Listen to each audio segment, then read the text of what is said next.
Imagine logging onto your favorite live stream, expecting laughs, music, or gaming, only to witness a brutal, real-life murder unfold before your eyes. Over 20,000 people were watching. Some thought it was a stunt. Others froze in horror. But for one young woman, it was the last moments of her life, and the world watched her die. Welcome back to True Crime Hub, where we uncover chilling, real-life stories that are often stranger and more terrifying than fiction. Today's case is one of the most shocking modern digital crimes, a cold-blooded murder committed on live stream, with thousands of viewers unknowingly becoming witnesses. It's a tragic story of obsession, control, and the dark side of internet fame. Stick with us as we break down every disturbing detail. If you're new here, please subscribe and turn on notifications for more gripping true crime stories. This is one case you won't forget. Emily Tran was a 22-year-old social media personality from California. Bright, witty, and creative, Emily gained popularity streaming makeup tutorials, mental health chats, and cozy day-in-my-life vlogs on her YouTube and TikTok accounts. She had recently started live streaming on a new platform called Livestream, where fans could interact in real time. Emily wasn't a superstar influencer, but she had a loyal following of around 70,000. Her streams were relaxed and authentic, exactly what her fans loved about her. She lived in San Luis Obispo with her best friend and roommate, Carla. Their apartment was modest but cozy, decorated with string lights, bookshelves, and plants. Emily often streamed from her bedroom, which featured pastel walls, a comfy pink chair, and a mirror lined with LED lights. It became an iconic backdrop to her followers. Despite her warm on-screen presence, Emily had been dealing with off-screen anxiety for months. Friends noticed she had grown withdrawn. She no longer stayed out late. She stopped attending in-person events. Her inbox was full of unread messages. Something, or someone, was bothering her. Nathan Reed was 26, an introverted man living in rural Nevada. His social media presence was minimal, but he frequented forums dedicated to Emily and other streamers. It started innocently. He watched every video, left supportive comments, and even sent a few small donations. But things escalated quickly. Nathan began flooding Emily's DMs with poems, voice notes, and gifts sent through her Amazon wishlist. He told her she saved his life, that he felt a deep connection. At first, Emily responded politely, thanking him. But as the messages intensified, she began ignoring him. Nathan didn't take the silence well. His posts turned bitter. He accused her of being fake, of leading him on. He wrote Reddit posts complaining about women like Emily who toy with men's hearts. Eventually, he disappeared from her comment section, only to reappear months later with a new username, new email, and even more intense behavior. Emily was scared. She changed her P.O. box. She unlisted her address on all documents. She told her roommate she thought someone was following her. In the weeks leading up to May 19, 2024, Emily's behavior changed. Her streams became shorter. She seemed distracted, often glancing at the door. In one live Q&A, she confessed, "I've been dealing with something offline. Please don't worry. I'm okay. Just tired." Her fans noticed. Some urged her to take a break. Others speculated in comments about a breakup or illness.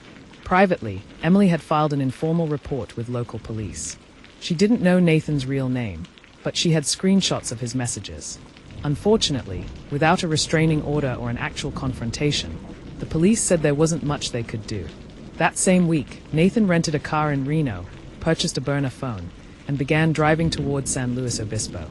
On the night of May 19th, Emily scheduled a casual live stream titled, "Chill Night, Ask Me Anything 2 Hearts." The stream began like any other. She talked about her weekend, showed a few thrift finds, and answered questions. Over 20,000 people tuned in, a record for her. But at 23 minutes in, something shifted. Emily's eyes flicked to the side. Her voice wavered. "Hold on," she said, setting her phone down. Off-screen, viewers heard muffled sounds. Then, a door slammed. A loud male voice. "Emily." The camera tipped sideways, showing only the ceiling. Panic unfolded in real time. Emily screamed. The voice grew louder, angrier. Then, silence. The stream continued. Chat exploded with confusion. "Is this part of the show? What's going on? Somebody call 911. But nobody knew where Emily lived. She had never disclosed her exact location. 6 minutes later, the screen went black. Emily's roommate, Carla, returned home 40 minutes later. She found the apartment ransacked. Emily's door was off its hinges. Blood pooled on the carpet. Police arrived swiftly. Inside, they found Emily's body and Nathan, sitting in the corner, whispering to himself. He didn't resist arrest. He said, "She told me we were meant to be." She lied. In his backpack were notes, printouts of her photos, a knife, zip ties, and the burner phone with directions to her apartment. The live stream had been recorded automatically by the platform. Though the moderators eventually took it down, screen recordings had already begun circulating. Clips were posted to Reddit, Twitter, Telegram, and even mainstream news sites before they were scrubbed. The dark web still hosted the full version. Livestream issued a public apology but faced intense scrutiny. Why wasn't an emergency flagged sooner? Why were there no location safeguards for creators? Emily's case became a digital nightmare, the worst possible outcome of fame meeting obsession. Nathan Reed was charged with first-degree murder, stalking, and digital harassment. In court, his attorneys argued insanity, citing erotomania, a delusion that someone is secretly in love with you. Psychologists testified that Nathan had constructed a fantasy world. In his mind, Emily had been sending him secret messages through her streams. Every wink, every pause, was for him. The jury deliberated for 3 days. In the end, he was found guilty but mentally ill and sentenced to life in a psychiatric facility without the possibility of parole. The public was horrified. News outlets ran headlines like "Influencer murdered on stream" and "The death you watched." Many viewers were traumatized. Therapists reported an increase in anxiety among teenage girls who had watched the video live. Some fans felt guilty, others angry. A few became obsessed themselves, starting forums dissecting every second of the stream. Emily's family begged people to stop sharing the footage.